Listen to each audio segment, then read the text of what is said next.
Salut à toi, j'espère que tu vas bien. Dans cette vidéo, on va parler des peurs en trading. Alors accroche-toi bien parce que la vidéo va peut-être être longue. On va parler des peurs en trading et plus particulièrement les 4 peurs principales qu'on peut voir en trading. C'est des peurs qui ont été décrites par Mark Douglas dans son livre Trading in the Zone et qui ont été reprises d'ailleurs par plein d'autres traders. Mais c'est un sujet dont j'avais envie de parler sur cette chaîne, un peu dans la continuité des vidéos précédentes. Donc sans plus tarder, je vais pas rester plus longtemps sur l'intro.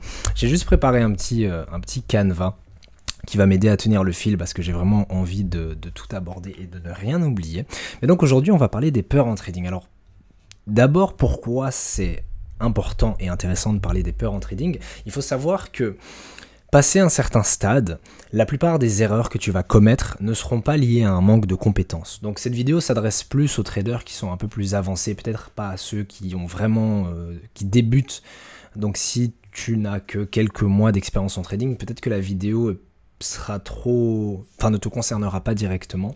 Mais pour ceux qui ont, on va dire, plus que 6 mois, 1 an, peut-être même plusieurs années d'expérience en trading et qui ont toujours du mal à dégager de la rentabilité, parler des peurs en trading et surtout gérer ces peurs en trading peut être l'une des clés pour la rentabilité, l'une des clés du problème. Pourquoi? Parce que lorsque tu as les compétences nécessaires en trading, ça veut dire que tu as ta stratégie, tu as ton plan de trading, disons que tout l'aspect technique, pas dans le sens analyse technique, mais juste technique, l'aspect technique du trading est maîtrisé. À ce moment-là, en fait, tu vas parfois te retrouver dans des situations spécifiques où tu vas commettre ce qu'on appelle des erreurs, mais je vais détailler après. Tu vas commettre des erreurs, mais ces erreurs-là ne seront pas liées à un manque de compétences, à une incompréhension de ce que tu vois sur les graphiques, en tout cas, quelque chose de technique. Ce sera plutôt lié à quelque chose qui se passe en toi, quelque chose qui se passe dans ta tête. Et c'est là l'importance en fait de bien comprendre les peurs en trading et particulièrement comment les gérer pour éviter de faire ces erreurs-là. Donc, pour parler de la première peur, donc je vais aborder 4 peurs dans cette vidéo aussi. La première étant donc la peur de perdre de l'argent. Alors la peur de perdre de l'argent, je pense que j'ai pas besoin de t'expliquer ce que c'est, mais en trading en fait comment ça va se traduire? Ça va se traduire par une sorte d'aversion au risque ou bien par, j'expliquerai l'exemple après, je vais juste lire ce que j'ai écrit là en dessous, mais donc la peur de perdre de l'argent, c'est une aversion au risque naturel que tous les êtres humains ont. Ça veut dire que par notre expérience personnelle, donc on a tous un vécu, par notre expérience personnelle et par le conditionnement social, la perte de l'argent peut être interprétée d'une certaine manière dans ta tête. Donc imaginons que tu as toujours grandi dans une société où l'argent était quelque chose de relativement important et que perdre de l'argent pouvait être considéré comme quelque chose de négatif, voire même quelque chose qui peut amener des conséquences graves. À ce moment-là, tu vas être socialement conditionné à interpréter une perte d'argent comme quelque chose de négatif. Ça va générer en toi une émotion négative qui peut après te pousser à faire une erreur parce que tu vas agir impulsivement.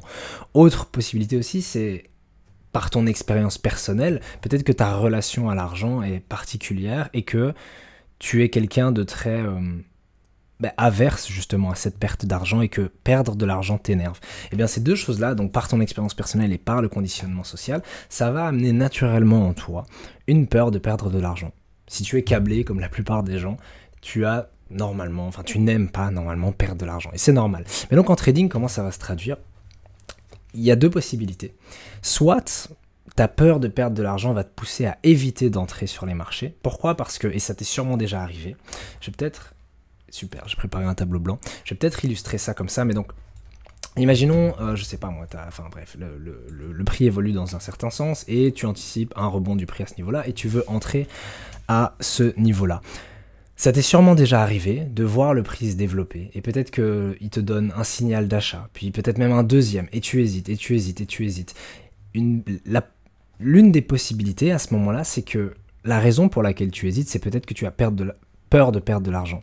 Peut-être que dans ta tête, au moment où il faut entrer, donc imaginons que tu voulais entrer là et t'anticipes un rebond du prix, tu veux placer un ordre d'achat, au moment d'entrer, il y a cette petite voix dans ta tête qui va jouer tout un tas de scénarios. Tu vas commencer à te dire des choses comme « Oui, mais et si ce trade passe pas ?» Et alors tu vas commencer peut-être à regarder ton PNL, donc ton capital par exemple. Imagine, je sais pas moi, tu es à 25 000 $, voilà, imaginons c'est ton capital de départ.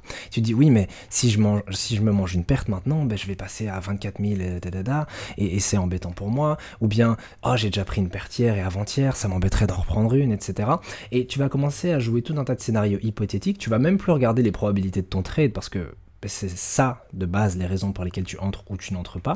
Tu vas même plus regarder ta stratégie en elle-même qui te dit tu dois entrer, t'as pas ton mot à dire entre guillemets, juste applique ton plan et tu vas commencer à interpréter les marchés de manière émotionnelle. Au lieu de faire ce que tu dois faire, tu vas faire ce que tu veux faire. Et c'est pas, les émotions ne sont pas à mettre sur la table quand il s'agit de trading. Donc ça, c'est un premier exemple, c'est tu vas hésiter d'entrer parce que justement tu as cette aversion au risque, parce que tu as peur de perdre de l'argent. Et forcément, la seule certitude que tu peux avoir, c'est que si tu n'entres pas sur les marchés, tu vas pas perdre d'argent. Forcément, parce que tu n'auras rien mis sur la table. L'autre possibilité, du coup, c'est de sortir trop tôt d'une position. Donc imaginons maintenant que tu aies pris ce trade. Laisse-moi juste effacer un petit peu ce que j'ai mis là. Donc imaginons que tu aies pris cette position-là, tu sois bien entré à ce moment-là, et le prix va dans ton sens. Ok, donc je vais effacer ça. Voilà, donc tu es entré, on va dire plus ou moins ici, et le prix monte, le prix monte, le prix monte, chouette. Et puis, imaginons que ton TP soit ici, ok. Tu es entré peut-être, on va dire là, d'accord, ok. Et donc le prix a encore un petit bout de chemin à faire. Donc il te reste, on va dire ça à faire, ok, 2 bouts de chemin. Mais à ce moment-là, ça fait peut-être quelques heures, peut-être même quelques jours, si tu fais du swing trading, que tu es dans la position et tu commences à te dire, tu regardes ton PNL, ok. Tu regardes ton PNL et tu vois, tiens, plus, je sais pas moi, 500 $, ok. Tu te dis, ok, sympa, tu vois ton argent qui fluctue, cool. Et bon, peu importe ce que tu observes sur les graphiques, là, je parle simplement de l'aspect émotionnel. Donc tu sais que tu dois peut-être aller chercher, je sais pas moi, imaginons ici ce soit plus 800 $, mais tu commences à te dire, de nouveau, ces petits scénarios qui vont se passer dans ta tête, tu commences à te dire, oui mais, et si le prix se retournait et effaçait complètement les gains que j'avais fait jusqu'à présent? Et si le prix n'arrivait jamais à ma cible de profit? Et si, et si, et si? Et tu joues tout un tas de scénarios dans ta tête, ce qui va générer énormément de peur en toi, parce que il y a 2 problèmes à ça. Le premier, c'est que c'est purement... C'est que dans ta tête, donc c'est juste une peur, c'est pas quelque chose de réel, c'est pas parce que tu observes par exemple une indication claire sur les graphiques qui te dit sors, non, c'est juste toi qui crée un scénario dans ta tête. Et le problème de ça, c'est que ça va t'amener à couper court à ta position. Parce que comme tu vas avoir peur de perdre de l'argent, non pas avec un stop loss, donc imaginons ton stop il était comme ça, tu vois, enfin je sais pas, ou bon, imaginons ton stop était placé là. Ici, on ne parle pas du moment où tu viens d'entrer dans la position et tu as peur que tu te fasses SL. Non, on parle du cas où tu es en profit et tu as peur en fait que les gains flottants, donc le profit flottant que tu as fait jusqu'à présent, disparaissent si le prix s'inverse. Et cette peur-là, c'est de nouveau la peur de perdre de l'argent. Et donc cette peur de perdre de l'argent va te pousser à couper court à ton gagnant ou simplement écrit ici à sortir trop tôt de ta position. Autre exemple... je terminerai avec celui-là. Donc imaginons que tu aies pris une entrée. Ok, donc voilà, je sais pas, le prix fait ça. Tu entres ici, cool. Donc tu entres, on va dire là. Tu mets ton stop, on va dire là. Sauf qu'au lieu de faire cette belle ligne haussière que j'ai mise là, imaginons que le prix range, ok, juste proche de ton SL mais sans l'enclencher. Eh bien, imaginons que tu vois que le prix est au BE et tu as peur, ou alors un peu en négatif, tu as peur de manger une perte, par exemple, je sais pas moi, de moins 100 $, et du coup, tu te dis, bon, je préfère sortir à moins 50 $, comme ça, ma perte est moins grande parce que je suis pas à l'aise sur le trade, etc. Alors que, encore une fois, ici, tu n'avais aucune raison, d'un point de vue technique, de sortir du trade. C'est simplement tes émotions qui ont dicté ta prise de décision. Donc ça, c'est encore un exemple de peur de perdre de l'argent. Ces choses-là, en fait, peuvent t'amener à faire les erreurs dont j'ai parlé. La peur suivante, qui est bien connue, mais je pense que c'est celle qui est la plus facile à résoudre, c'est la peur d'avoir tort. Donc, si tu fais partie des personnes qui ont un ego assez important, donc une estime de soi importante, mais pas dans le sens positif, ça peut être difficile pour toi de reconnaître que tu as tort. Parce qu'il faut se l'avouer, en trading, chaque trade, individuellement, tu n'as aucun moyen de savoir quelle sera l'issue du trade. Donc c'est comme un lancer de pièces. Pas dans le sens où les probabilités sont de une chance sur 2 que ça passe, mais plutôt dans le sens où il y a 2 possibilités. Ça peut être un gagnant ou un perdant. Bon, ça peut aussi range, etc., bien évidemment, mais on va simplifier, ça peut être un gagnant ou un perdant, et à l'avance, tu ne peux pas savoir ce que le trade sera. Tout comme, tu ne peux pas savoir que ce sera un gagnant, tu ne peux pas savoir si ce sera un perdant. Bien évidemment, tu joues les probabilités, il y a une probabilité plus forte que ce soit un gagnant, mais ça ne veut pas pour autant dire que ça le sera d'office. Même si tu avais 99% de chance que ce soit un gagnant, tu as quand même 1% de chance que ce soit un perdant. Et c'est possible que tu te manges un perdant, même si les probabilités étaient très fortes pour que tu aies un gagnant. Mais donc, bon, j'arrive pas à effacer, c'est pas grave. Mais donc, si maintenant ton ego ou ton estime de toi est assez importante, ce qui va se passer, c'est que tu vas associer ta personne à ton analyse. Tu vas te dire, donc imaginons tu prends de nouveau une entrée, t'entres ici, tu te fais sortir, au lieu de te dire juste, bah tiens, les probabilités n'ont pas joué en ma faveur, j'avais peut-être, je sais pas moi, 60% de chances de gagner, et donc bah, j'avais conscience qu'il y avait 4 chances sur 10 que ce soit un perdant, et il s'est avéré que c'était un perdant. Mais pour autant, le trader, on va dire un peu plus rationnel, celui qui a la bonne mentalité, ne va pas se dire c'était un trade perdant, donc je suis un perdant. Il ne va pas s'associer à sa perte, il ne va pas se dire zut, j'ai eu tort. Oui, c'est possible de se dire bah tiens, j'ai eu tort dans mon analyse, je pensais que le prix allait faire ça, et le prix il a fait ça, enfin bref, il a fait l'inverse de ce que je pensais qu'il allait faire, mais ça ne veut pas pour autant dire que bah, j'ai eu complètement tort. Pour te donner un autre exemple, qui est peut-être plus parlant, imaginons donc tu prends une pièce et tu fais un lancer de pièce, et imaginons que tu paries, je sais pas moi, sur pile. Ben, si la pièce sort sur pile, oui, tu peux peut-être dire que tu avais raison, mais quelque part c'est faux, parce que tu n'as aucun moyen de savoir si ça va être pile ou face. Tout comme je l'ai dit, sur un trade individuel, tu n'as aucun moyen de savoir quelle sera l'issue du trade, ça peut être pile ou face. Mais sur une série de trades, tu peux avoir une certaine certitude, donc si tu as plusieurs lancers de pièces, ça ok, mais sur un seul trade, tu n'as aucun moyen de savoir l'issue du trade. Et donc à ce moment-là, s'associer au résultat de son trade, ça n'a pas vraiment de sens. Oui, c'est vrai que tu as fait tout un travail d'analyse qui t'a amené à une certaine conclusion, tu as ton biais directionnel, tu as ton entrée, etc.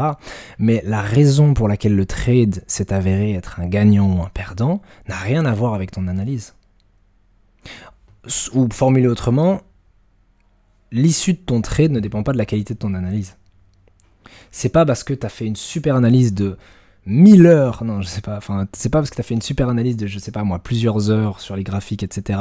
pour arriver à une conclusion et prendre une entrée, que si maintenant le trade est gagnant, ben c'est la récompense, enfin oui c'est la récompense de ton travail, mais je veux dire il ne faut pas pour autant associer ce gain à ton analyse. Formulé autrement, si quelqu'un avait acheté au même moment que toi, mais enfin imaginons donc que ce soit un trade gagnant, un trade, enfin une tendance haussière, ok.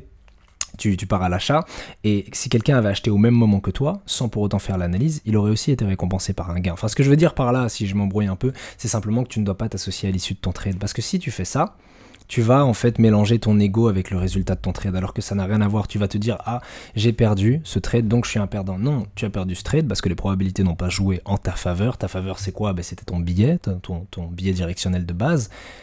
Mais c'est pas pour autant que ça n'a rien à voir avec toi, c'est ça que je veux dire. C'est vrai que celui-ci est un peu compliqué à expliquer, mais disons simplement que tu dois te détacher de l'issue de ton trade, parce que le résultat de ton trade n'a rien à voir avec ton analyse. Le résultat, et j'insiste bien, je parle bien du résultat, je parle pas de pourquoi tu es entré à tel... Ça oui, ça dépend de ton analyse, mais que ton trade soit un gagnant ou un perdant, t'as aucun moyen de le savoir à l'avance. Parce que si tu pouvais le savoir à l'avance, c'est simple, tu prendrais que les trades gagnants. Mais après, tu vas me dire, oui, mais du coup, si je prends un trade, c'est parce que j'espère qu'il soit gagnant. Oui, tu espères qu'il soit gagnant. C'est vrai que d'un point de vue probabilistique, tu vas peut-être jouer les probas en ta faveur, mais ça ne veut pas pour autant dire qu'il sera gagnant.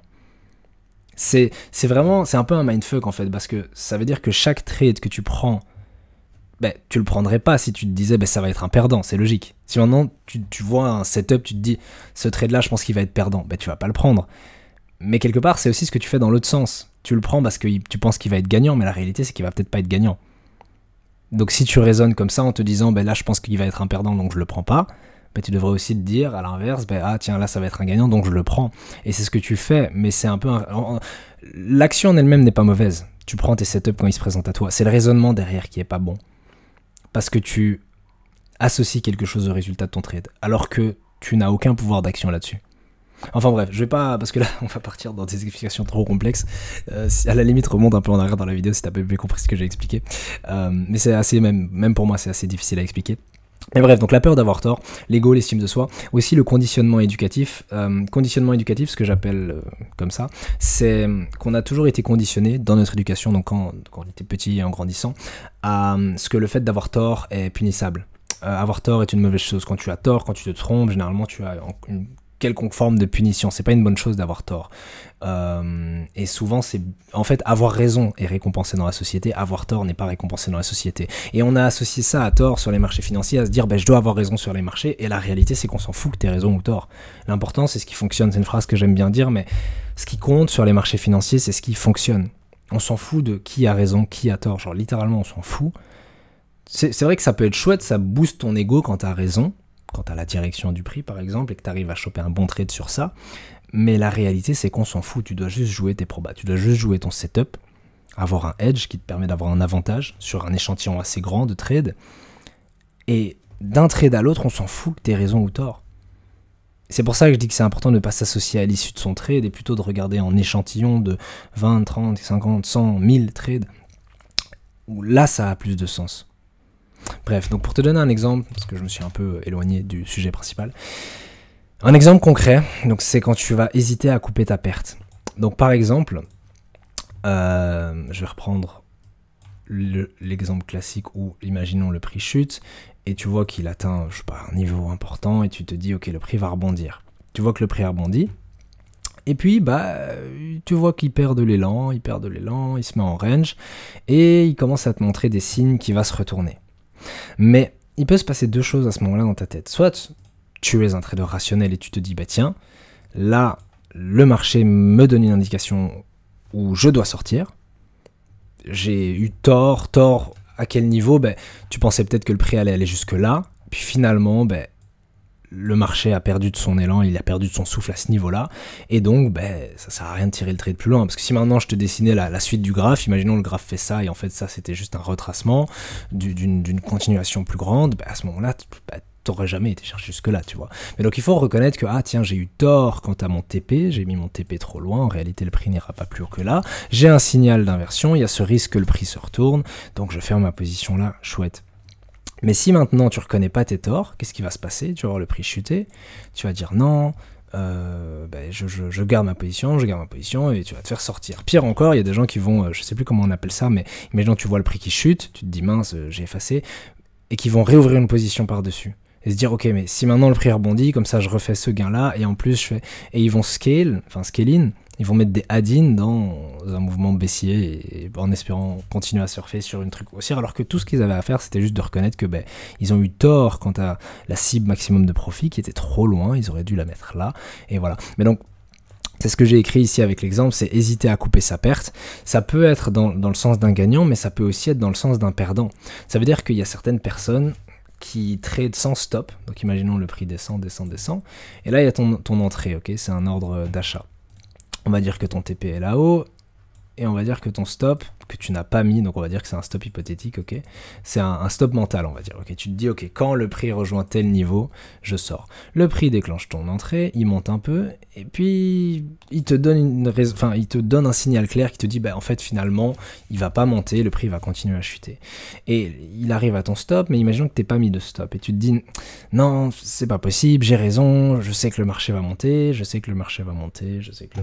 et puis au final, te retrouves avec une perte énorme. Donc aussi, dans ces moments-là, il faut vraiment, et je pense que le trading est l'un des métiers où tu dois apprendre à mettre ton ego complètement de côté. Comme je te l'ai dit, on s'en fout de qui a raison, on s'en fout de qui a tort. L'important à la fin de la journée, c'est est-ce que tu as fait du cash ou pas.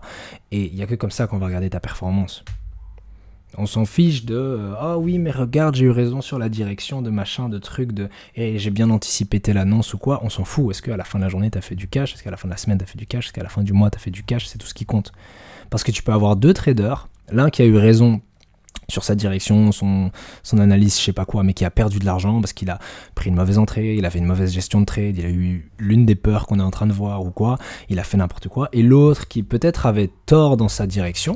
Donc imaginons, le trade descend, de nouveau il chope cette entrée, ok, à l'achat, le prix monte un peu, il voit, je sais pas moi, un modèle, on va dire, d'inversion qui lui dit, l'élan s'essouffle, en fait, le marché ne va pas monter plus haut et il va continuer à la baisse. Il y a deux traders, donc il y a celui qui va rester buté et se dire non, le prix va monter, et puis il va juste se manger un SL. Et puis il y a l'autre qui reconnaît que le marché, en fait, reprend sa tendance baissière. Il va simplement fermer sa position en profit, et puis il va inverser sa position, enfin éventuellement. Tout simplement. Et alors il va prendre un short, il va mettre son stop là, puis il va surfer sur ça. Et il s'est trompé en soi, parce que il a eu tort, c'est vrai. Ils ont tous les deux eu tort au final. Il a eu tort, mais il a correctement inversé sa position. Simplement parce qu'il a réagi. Donc ce que j'essaie d'expliquer, c'est qu'on s'en fout un peu de qui a raison, qui a tort. L'important c'est est-ce que à la fin de ta journée de trading, sur base des trades que tu as pris, tu as réussi à faire de l'argent. Bref, je continue. La peur de manquer une opportunité, ça c'est ma grande favorite. Ma grande favorite, pourquoi? Parce que c'est une des peurs en trading que j'ai rencontrées pendant longtemps. Et je vais pouvoir te faire quelques remarques personnelles sur celle-là d'ailleurs. Mais donc la peur de manquer une opportunité, c'est simplement quand tu sautes prématurément sur un trade. Je crois que je l'ai mis en exemple, mais voilà, c'est quand tu entres précipitamment sur un trade, tu l'as pas planifié, tu l'as pas préparé. C'est littéralement la pire chose à faire en trading. Mais donc, ce FOMO, pendant longtemps, j'ai réfléchi à d'où est-ce que ça venait, pourquoi, quand imaginons on a un graphique qui bouge, ok, cool. Et pourquoi, à des moments, je me mettais à subitement prendre une position. Enfin, du coup, c'est la peur de manquer une opportunité, parce que je voulais saisir un mouvement.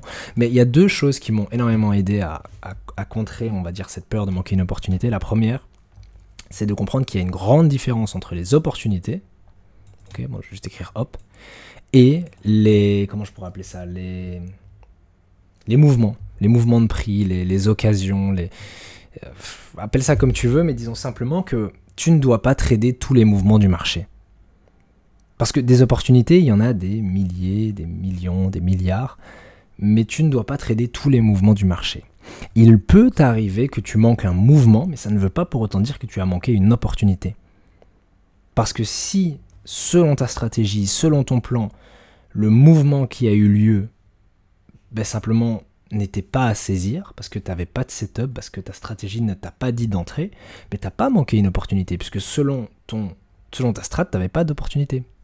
Alors oui, il y a eu un mouvement de prix, oui, peut-être que le mouvement de prix était important, et ça t'embête, tu te dis, oh, j'aurais pu faire beaucoup d'argent, etc. Mais quelque part, non, tu n'aurais pas pu faire cet argent-là. Pourquoi? Parce que, imaginons qu'on délègue ta stratégie à un robot, et que le robot trade pour toi, le robot, avec les paramètres que tu lui as mis, n'aurait pas tradé ce mouvement-là.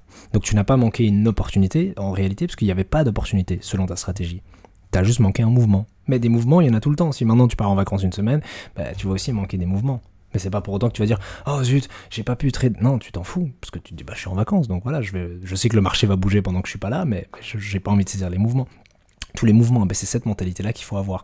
Et donc, pour le côté un peu plus psychologique, d'où vient en fait cette peur de manquer une opportunité? J'ai mis FOMO entre parenthèses, parce que c'est l'expression en anglais, c'est « Fear of Missing Out », c'est du coup le FOMO. Ça vient en fait de l'envie, de la comparaison et aussi de la pression sociale. Alors, ça c'est l'un des facteurs, j'aurais même dû en rajouter un autre. Celui que je viens de t'expliquer, c'est plutôt le côté vouloir faire de l'argent à tout prix. Vouloir saisir tous les mouvements du marché. Mais comme je te l'ai dit, ne tombe pas dans ce piège-là de vouloir saisir tous les mouvements du marché.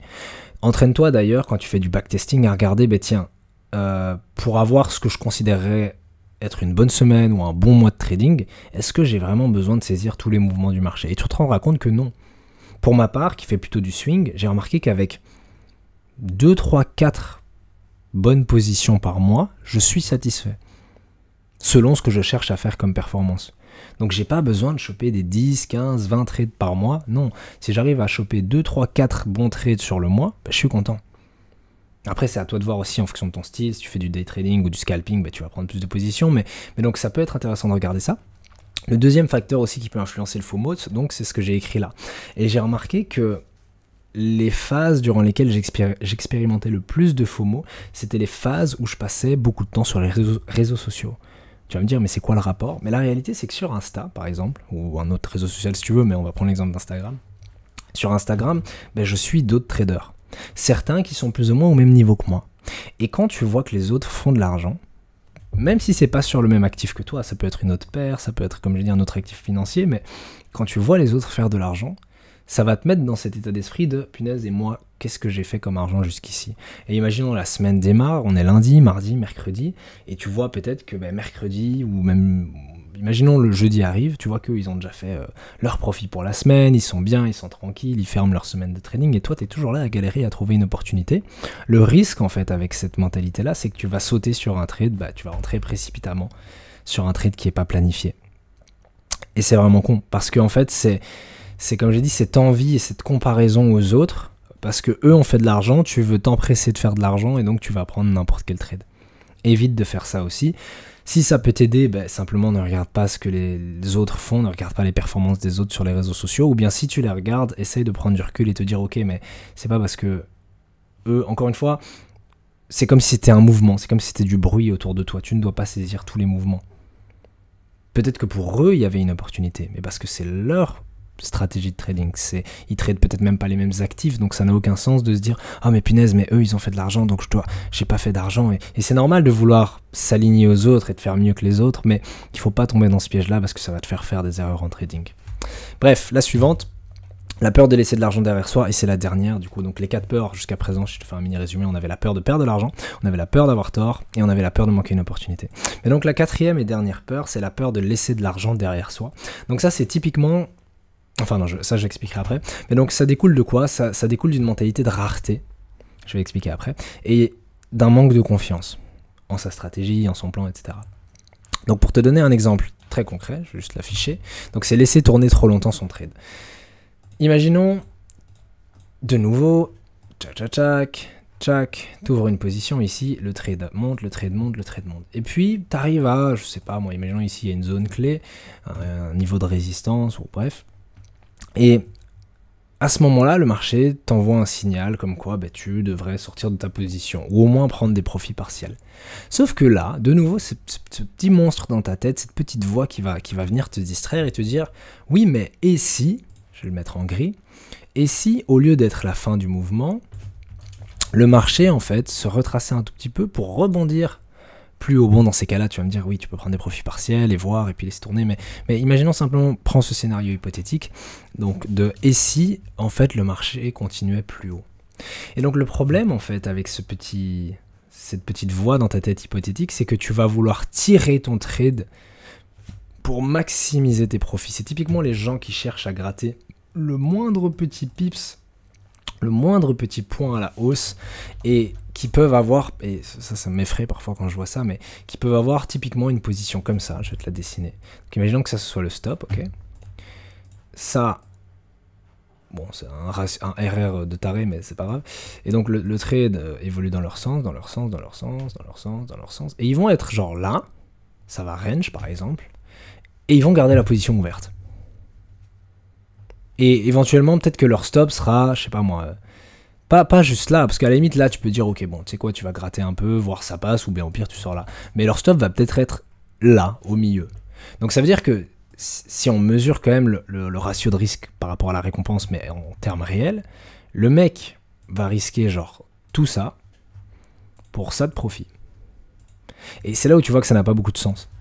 Et c'est typiquement ça, c'est la peur de laisser de l'argent derrière soi. C'est la peur de se dire, oui, mais si je ferme ma position ici, peut-être que le prix va monter et j'aurais pu faire 10, 20, 30, 50, 100, 200, 1000 dollars en plus, enfin, ça dépend de ta taille de lot, mais tu aurais pu faire un petit peu d'argent en plus. Il faut pas être avare à ce point. Genre littéralement, si le marché te donne déjà tout ça et que tu veux aller gratter, pardon, les quelques points restants, alors que tu vois que le marché commence à hésiter, il s'essouffle, ça range et tout, ferme simplement, contente-toi de ça. Ou alors mets en place une stratégie de gestion de trade adéquate, où tu vas par exemple prendre des profits partiels, déplacer ton stop un peu plus proche, et voir si le trade peut aller gratter un peu plus loin, mais fais quelque chose de sensé, fais quelque chose de rationnel, et pas juste quelque chose de purement émotionnel, où tu vas risquer toute ta position, qui en plus a mis du temps à se développer, juste pour aller gratter une dizaine de pips, ou 5 pips, ou je sais pas quoi, tu vois. Mais donc ça c'est la peur de laisser de l'argent derrière soi, donc c'est vraiment cette peur de se dire oui mais si je sors maintenant, peut-être que en fait le prix va continuer. Bien sûr que le prix va continuer. Encore une fois, tu ne dois pas saisir tous les mouvements du marché. Il y a des mouvements qui parfois font 100 pips et tu vas saisir que 50 pips sur les 100. Il y a des mouvements qui parfois font 100 pips et tu vas saisir 98 pips du mouvement, oui. Mais l'essentiel ou l'important en trading, c'est pas, si je te fais, imaginons je dessine vraiment une tendance basique, ok. Le but en trading, c'est pas, enfin, c'est le but de fond, mais c'est pas, ça doit pas être aussi précis, c'est pas d'entrer vraiment là et sortir exactement là. Oui, l'idée c'est, tu connais la phrase, hein, acheter bas, vendre haut, bien évidemment, mais tu dois plutôt voir ça comme, ok, j'ai un mouvement, et dans ce mouvement-là, je vais essayer de choper une opportunité. Donc tu trouves une opportunité d'entrée, et puis quand tu arrives à une zone où selon toi, le prix va s'essouffler et va plus continuer, tu sors. Et si tu as réussi à saisir un segment, donc une portion de ce mouvement, c'est super, c'est ce qu'on appelle surfer sur la tendance. Suis la tendance est ton ami, c'est des phrases que tu connais, mais Mais le but, c'est pas de choper le point le plus bas au point le plus haut et vraiment avoir tout le mouvement. Ce serait l'idéal, mais ce serait difficilement soutenable à long terme. T'arriveras pas à choper exactement le creux et le haut à chaque fois sur chaque trade. Donc vois plutôt ça comme tiens, on a une belle impulsion à la hausse, je vais essayer de capitaliser sur cette impulsion et faire de la thune autant que possible, tout en restant raisonnable. Parce que bien évidemment, tu le sais, mais ça c'est juste une logique de marché, mais les marchés ont tendance à évoluer en différentes phases. Tu vas avoir une impulsion, peut-être de la range, un modèle d'inversion, un retracement, une impulsion, puis après, enfin même chose, un retracement, puis oh, je sais pas, un double top, et puis bam, Enfin bref, ce que je veux dire par là, c'est que tu sais que les marchés ne vont pas évoluer à l'infini vers le haut. Bon, ça dépend du marché, si on parle des indices, etc., ça pourrait être à nuancer. Mais pour ceux qui traitent les devises, comme moi, si tu regardes un graphique, je sais pas moi, de l'euro USD, c'est ça quoi. C'est de la range depuis des années. Enfin, des énormes ranges, bien évidemment, mais ce que je veux dire par là, c'est que adopter une stratégie de buy and hold, comme ce que font les investisseurs, donc t'achètes et tu hold aussi longtemps que possible, en prenant parfois des profits et en remettant de l'argent à certains creux de marché, c'est pas une stratégie de trading, ça. C'est une stratégie d'investissement. Donc n'applique pas une stratégie d'investissement quand tu fais du trading, ok? Donc, bref, morale le message de cette slide, c'est juste ne va pas grappiller le moindre mini pips et risquer toute ta position pour ça.